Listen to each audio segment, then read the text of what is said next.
Inirekomenda ng National Bureau of Investigation na sampahan ng kasong indirect bribery at malversation of public funds ang ilan pang umano'y sangkot sa kickback sa flood control projects.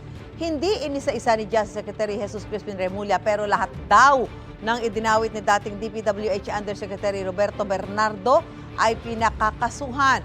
Ang mga binanggit na Bernardo ay sina Ako Bicol Party List Representative Saldico, Senador Chis Escudero, dating Senador Bong Revilla, dating Senador at ngayon Makati City Mayor Nancy Binay, DepEd Undersecretary Trigiv Olivar at Commission on Audit Commissioner Mario Lipana. Pina-freeze na ng DOJ sa Anti-Money Laundering Council ang bank accounts at iba pang assets na mga nabanggit. Ipalalagay rin daw sila sa Immigration Lookout Bulletin. Sa sinumpaang salaysay ni Bernardo sa Senate Blue Ribbon Committee hearing kahapon, sinabi niya nag-deliver siya ng 160 million pesos sa kaibigan ni Escudero para ibigay sa senador. 125 million pesos naman daw ang ipinadala ni Bernardo sa bahay ni Revilla sa Cavite, habang 37 million pesos ang i-deliver niya kay Binay.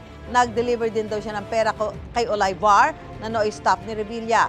Tumawag naman daw si Saldico kay Bernardo para magtanong tungkol kay dating Bulacan 1st District Engineer Henry Alcantara. Nagpa-refer din daw kay Bernardo si Commissioner Lipana sa DPWH Bulacan 1st District Office. Dahil sa mga isiniwalat na Bernardo, itinuturing na rin siyang protected witness ng DOJ. Mariing tinanggi ni Escudero, Binay at Olivar ang mga aligasyon ni Bernardo. Dati namang iginiit ni Revilla at Co na hindi sila sangkot sa katiwalyaan. Sabi naman ng COA, naka-medical leave ngayon si Lipana at nagpapagamot abroad. Gusto mo bang mauna sa mga balita? Mag-subscribe na sa GMA Integrated News sa YouTube at tumutok sa unang balita.